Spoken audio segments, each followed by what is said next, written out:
child slave operator.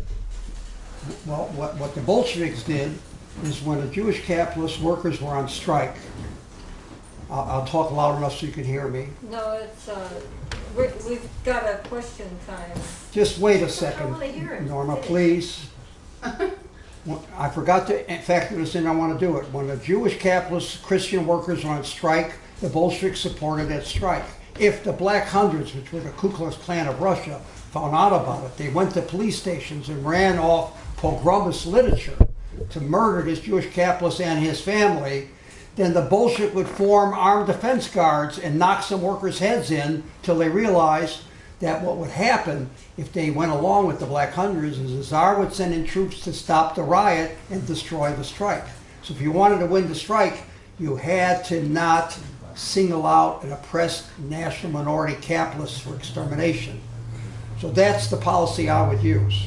Okay, even if Leo Frank was everything that they said he was, which I doubt, he still, by a Bolshevik operation, would be defended from being killed as a member of a national oppressed minority.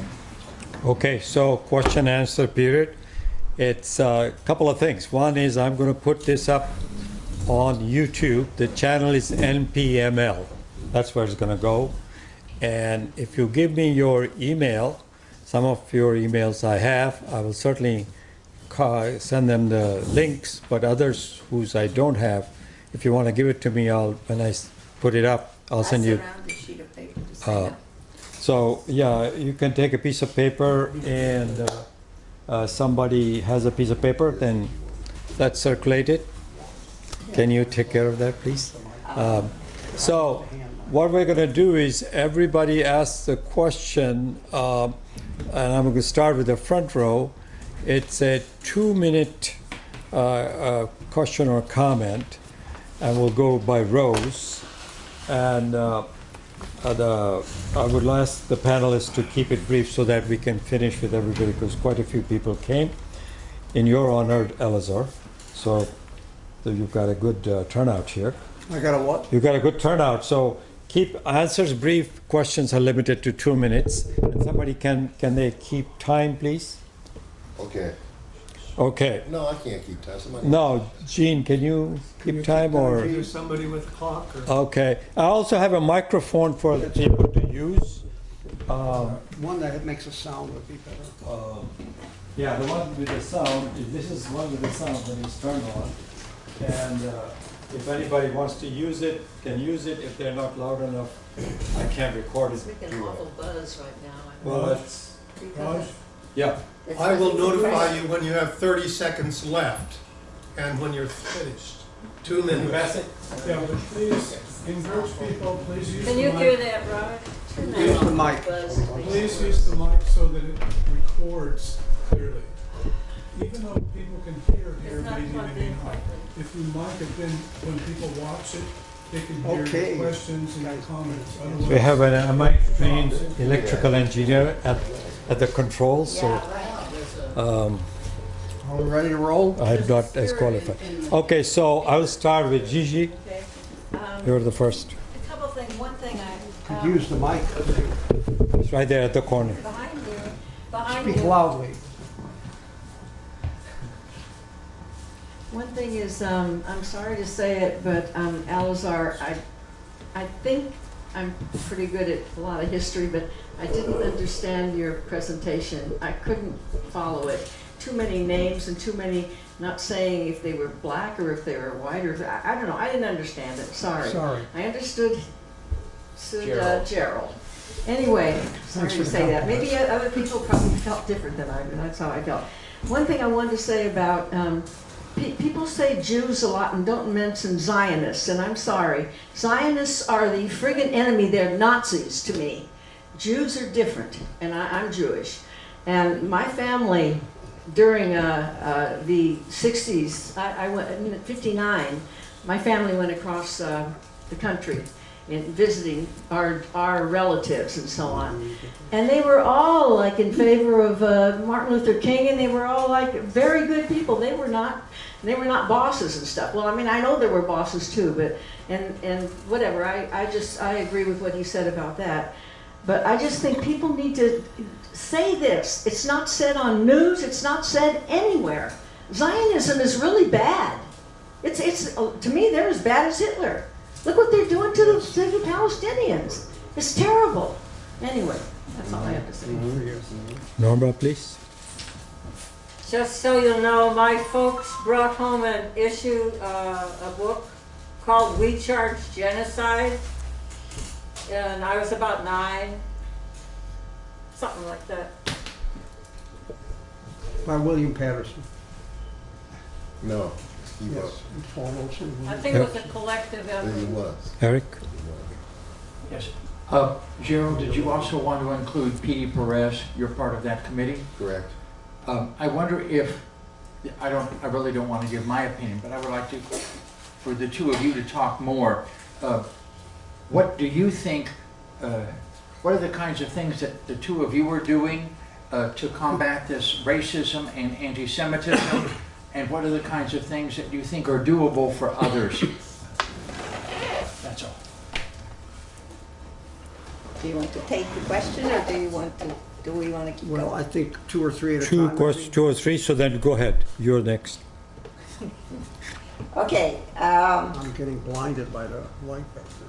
I remember my one of my encounters with Nation of Islam people. It was a young man. He was standing in front of the MacArthur bar selling burning spear, and I, as a white girl, asked him what this is about, and he started telling me how Jews invented slavery. Jews brought blacks to this country and invented slavery. Help me, Lord. Okay, that's as much as I needed to know about Nation of Islam.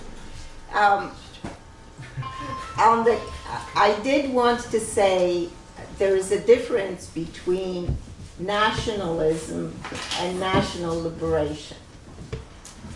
And this is something that Frantz Fanon was very clear about. There is a sense in which our people want to be identified as a people and accept that identity and promote it as part of who they are. Zionism arose specifically in Poland by Jews who were refused an identity and who wanted to be proud of being Jewish. It was not initially a reactionary movement.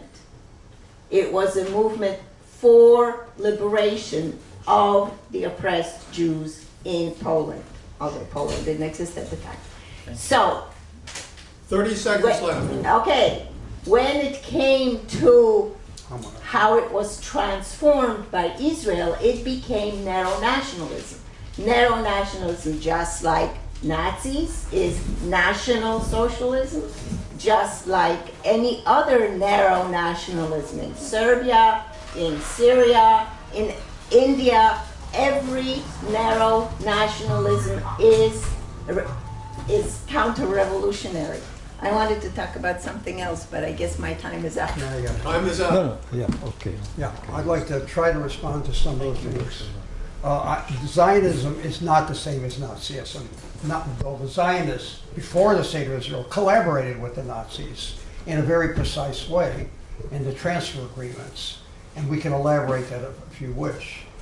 And the Zionist movement was split between so-called labor Zionists and revisionist fascist Zionists.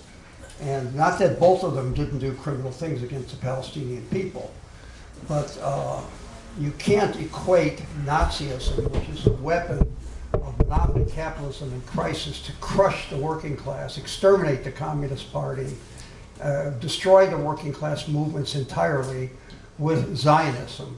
Now, doesn't mean that Zionism doesn't share aspects of that, but I do not equate it. And I do not believe that there's a Zionist occupation government in the United States. But I do believe that Israel is a junior partner of American imperialism, carrying out hideous acts like training the death squads in El Salvador, Guatemala, Argentina, causing the death of hundreds of thousands, and supporting Somoza, and on and on and on. There are people here that know more about this than I do, like my friend Ralph. And then in terms of what you say, Gerald does much more than I do. When I was here, he called me a one-day-a-week revolutionary. I'd say it's more like one-day bi-monthly revolutionary. Now, I'm trying to work with DSA in Idaho. They are doing their bad politics from my point of view, but they're young people and they are doing some things. In terms of what Ursula said, I don't know if I can recap it, but the Palestinian Communist Party, part of it came out of the group called Polei Zion, SMO, Left Polei Zion. Some say they were tainted with a little bit of soft Zionism, some say no. Musa Boudieri's History of the Palestinian Communist Party deals with that in a very precise way. I think how we fight Zionism is crucial. Just the way how you fight a blood-sucking Jewish capitalist in a non-Nazi, non-racist form, in a revolutionary manner, takes a different discipline. And I think the Bolsheviks had the right program on it. That's right. Gerald, Thank you. So, Yeah, Gerald wants let me just say this really quickly. Oh, I sorry. got yeah, this. we'll And give that this, use that microphone next Yeah. time. In terms of combating racism and that's anti-Semitism, I one. want you to know something, brothers and sisters. As long as you breathing and you're alive, you can still fight the power on this stuff. One, we're doing it right this minute, and don't take it for granted. What's necessary, unfortunately, is something that we don't have, and that is we need a party of the working class that can educate the class and lead the class into struggle. In fact, it is a known fact that insofar as the working class is on the march and is feeling its power and strength, you know, on the road to revolution, prejudices tend to melt. Oh yeah. People start feeling different and thinking different when they're, now in periods of reaction, up jump the devil. You get all this crazy anti-Semitism stuff. And I'm gonna tell you, it's becoming clearer in this country. If you wanna see it, look at that thing with those young Democrats that call themselves the squad. That's very interesting. That's very interesting, and it shows how people really feel and think, and you know how this comes up. Pittsburgh. Well, I'm sorry. The murder of innocent people in this synagogue by a fascist in Pittsburgh holds all kinds of educational opportunities for us. And when I say us, I'm talking about the workers' movement and the left. So I wanted to try to answer, you know, your question with that for now. My time. Ron is the next. So I will ask the app panelists to keep your remarks brief so we can get through everything. I got you. Thank you. Thanks a lot for the presentation. It's the depth and the concreteness with which you present all these different aspects of the questions. It really makes you one think. And what really piqued my interest some more, and I've heard a little about, that maybe you can elaborate on, is the evolution of Watson and the populist movement. How could, we get a small wreath from Debs and a big one from the Klan, and what was that transformation, or what is that signal about? How can that help us today in thinking about white working class and this reactionary populism that sucked into it? Ralph?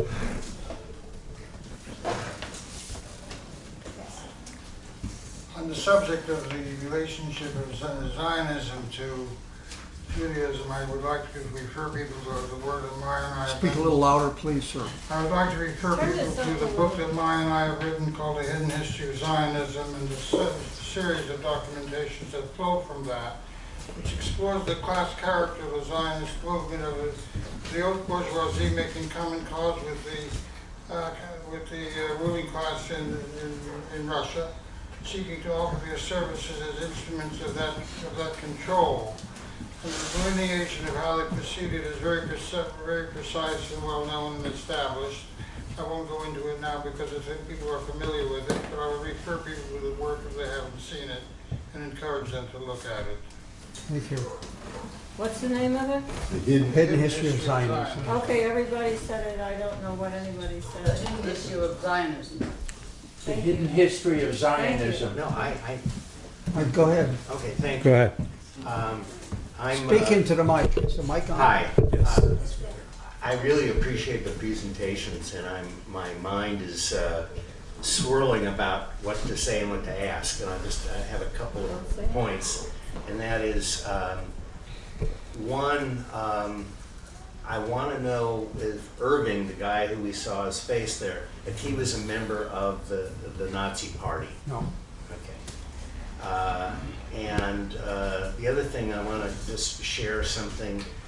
I spoke briefly to my mother today, who's 95 years old, raised in a Zionist family when most Jews were not Zionists and Orthodox. And she said to me, oh, she was a mere 80, about 15 years ago, she said, it just unsolicited from me, she said, it's sad that most Jews in this country seem to derive their Jewish identities as a vicarious relationship with Israel. I said, well, how should Jews establish or put forward their identity? She says, well, one based on justice, of course. Jerry. People here know a lot more about this than me. Speak into the mic. We want to hear you. Oh, just I was passing on the mic to you. What? He's done. People here know I wanted to make a comment. other than he When you're does. talking to the Write your stuff down. Yeah, Look at you're that right. screen going. You want something to write? I'll write on the back of this. With reference to Zionism and what we said earlier, Ilan Pappé, the Jewish anti-Zionist historian, put it well. He said, it may have been a nationalist movement, but the minute it stepped foot on another people's land, it became a settler colonialism. And A settler colonial. And I think that says a lot. And I have a specific question about the Nation of Islam. I'm wondering if you know what their sources of revenue are, because sometimes that reveals a lot too. Is it just congregation or, well, that's my question, if you know of the sources. Okay, you want to take these questions and answer these? Go ahead. Panel, Ready? panelists. Yeah, I just want to make a few comments. In terms of Zionism, since it's going to come up, they murdered Elazar, the head of the Sochnut. That was the right-wing Zionist. As I said before, the labor Zionists developed all the way up to even after Kristallnacht, which is where 40,000 Jewish shops were broken into and lynching took place on the street. Is this thing on? Yes. Yeah, can you hear me now? The volume is much too low. No, you gotta speak into it. Okay, It's can you hear we'll me make it- now? Yes.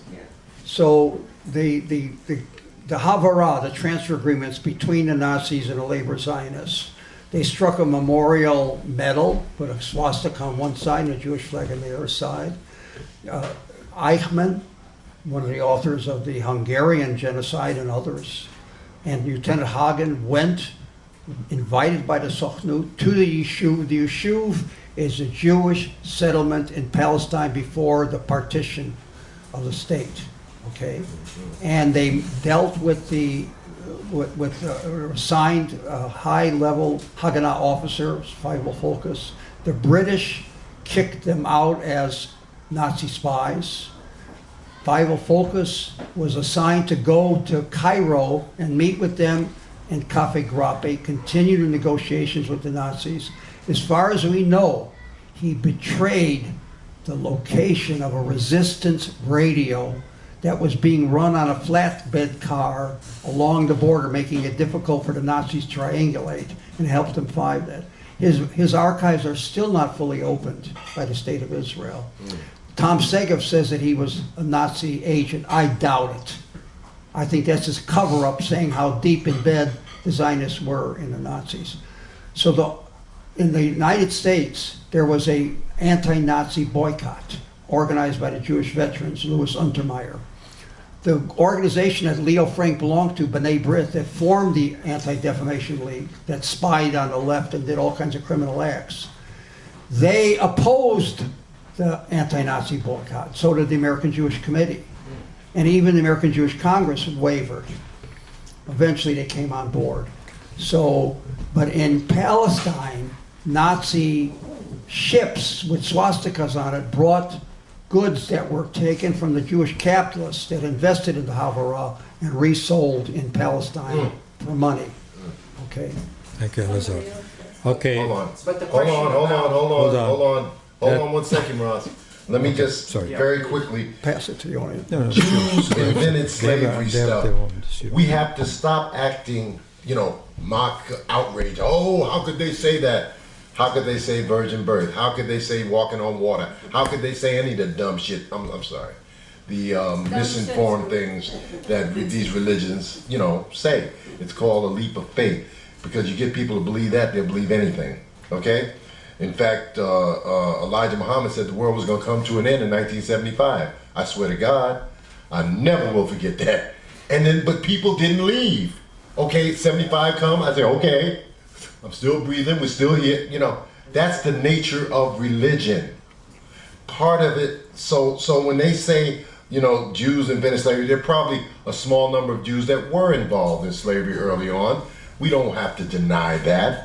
But to say the Jews invented, we don't take that type of rubbish seriously. Well, where does it come from? The fact that the Nation of Islam, nationalists generally, and others, they don't have a program for liberation of the very people that embrace their organization. Therefore, what do they give people? It's called the politics of resentment. That's why we need a workers' party, because at bottom, it comes down to your program to change the economic and social fabric of society. And if you don't have that, you gotta talk bullshit about Jews invented slavery and other foolishness, all right? Tom Watson is a neglected historical figure. Remember, what he didn't say is that the populists initially were organizing all farmers on a colorblind basis. Right. When I say colorblind, I mean they didn't see the special oppression of blacks and the role that played, but they organized all farmers. They actually stopped lynchings. That's what Tom and the populists, they then, when they turned right, they turned hard and started participating in lynchings, which is one of the reasons that black nationalists have always taken the position race first, because you can't, quote, trust the white man. And finally, Nation of Islam sources of money, mostly their members. They don't, a very tiny amount from some reactionary Arab regimes, but they don't, it's not like, it's their members. Finish. Okay. Bring the mic to the Yeah, the microphone is there. Oh, there's one. There's a third one, You all right? Nina. Yeah, just lately, I've become concerned about what Trump said, that Jewish people have to be, how should I say, loyal to Israel or loyal to the United States. So it's a current issue that he's playing on quite a bit, and I'd like some comment on that.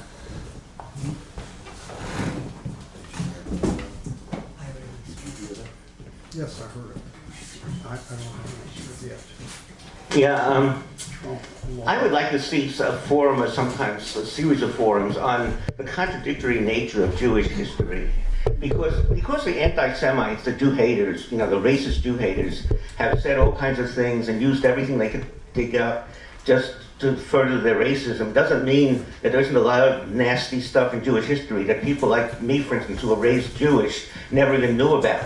I'm 78 years old, raised Jewish. I didn't know until a couple of years ago that the Opium Wars, the business end of the Opium Wars was 100% Jewish. That the people, the company that, it is true. It's undoubtedly true that the company headed by David Sassoon that ran the opium trade into China in the 19th century was they only had Jews in the company. They wouldn't let anybody else in it. So, we have to recognize there's a lot of nasty stuff in Jewish history that has to be dealt with. Jewish history is very contradictory. There's Jews fighting against oppression, but Jews also playing a major role in the oppression. We have to I'd like to excuse it respond to- because they Okay, couldn't get good. a Excuse me. Okay. I'd like to respond to what Aaron said right away. May I do that, please? Yes, yes, of course. Go ahead. The Nation of Islam says that the Jews kick-started slavery. And in the beginning, they did play a big role. And we should not cover that up. Absolutely not. But also, Jerry Klinger wrote an article, Jews for Slavery, Jews Against Slavery. I recommend people read that. Because there was Jewish abolitionists. Of course, people are different. And I want to mention one thing in terms of black lynching in this country compared to Jewish oppression. In this country, Jews are privileged vis-a-vis the oppression of black. But in Europe, Lenin said, if anything, the Jews were more oppressed. 50,000 Jews were exterminated. This is before the Holocaust. 50,000 Jews were exterminated in pogroms, mainly in Eastern Europe. Mainly during the Civil War, because the reactionaries fighting the Bolsheviks felt that they could divert away from revolution through Jew hatred. And that's a very important thing for us, that it not be used to destroy the revolution. Jewish babies were torn apart. There was nothing gentle about what happened. But the Jews in America, particularly in the South, had a different situation. So 3,000 Jews fought for the Confederacy. 9,000 Jews fought for the Union. And probably killed some of their brethren, and that's tough luck. I think that woman at that place, Rich, I think that woman. You've been very good. Okay, yeah, you have it. Okay, but then come back to her. Okay, go ahead. I'd like to talk a little bit about the significance of the Frank case for habeas corpus, because that's the thing that it's usually cited for. The Leo Frank case is usually paired with another case called the Moore case. And that case involved a group of black defendants who were subject to mob violence and got trials of between 4 to 7 minutes. And Justice Holmes, who was in dissent in the Frank case, later won in the Moore case and got the majority because Justice Brandeis had joined the court. There are at least 4 major views on the Frank case, and you can divide them into conservative and liberal views. The major conservative view is held by a guy called Paul Bater, and his view is that habeas corpus isn't a remedy that allows you to touch any constitutional rights.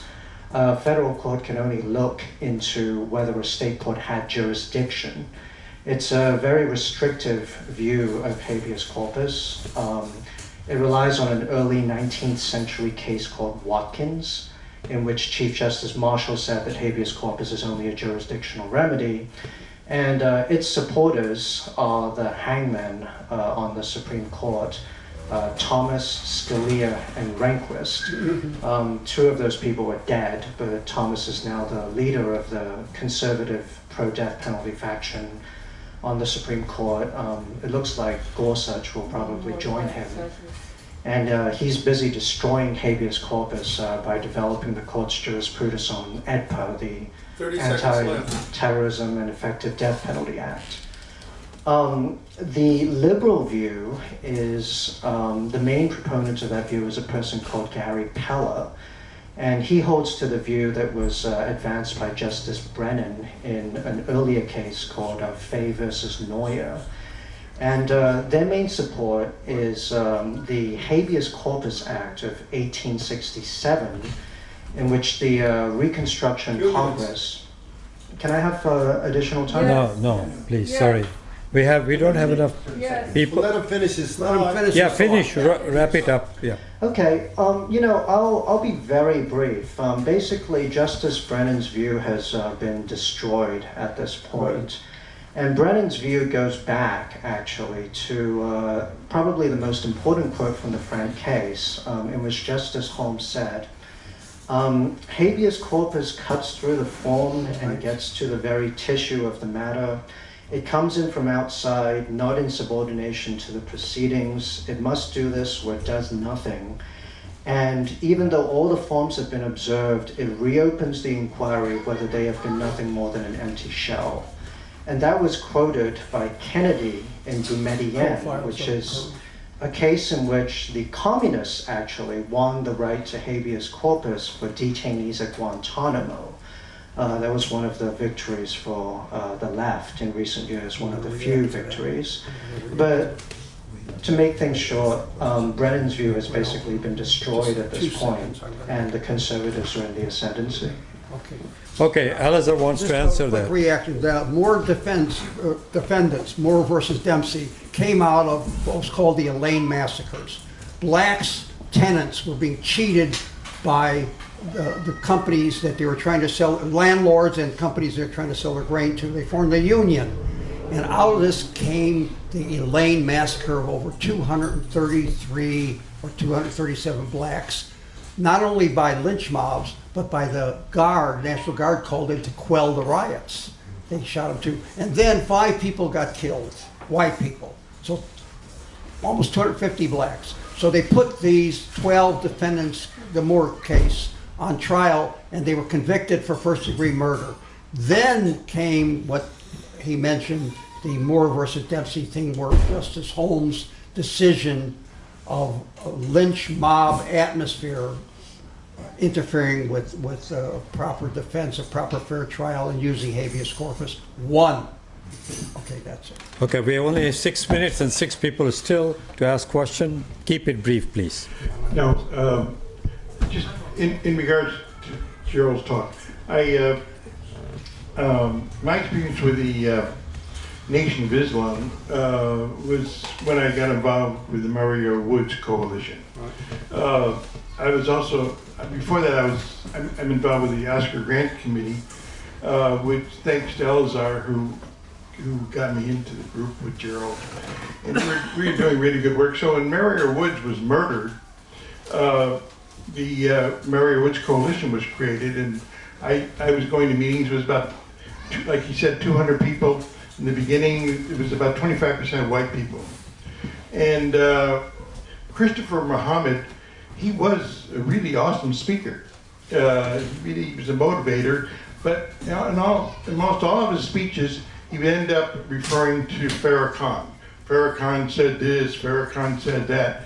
In the same way that, with Bob Abakian is the RCP, Farrakhan and Christopher Muhammad were to the Mario Woods Coalition.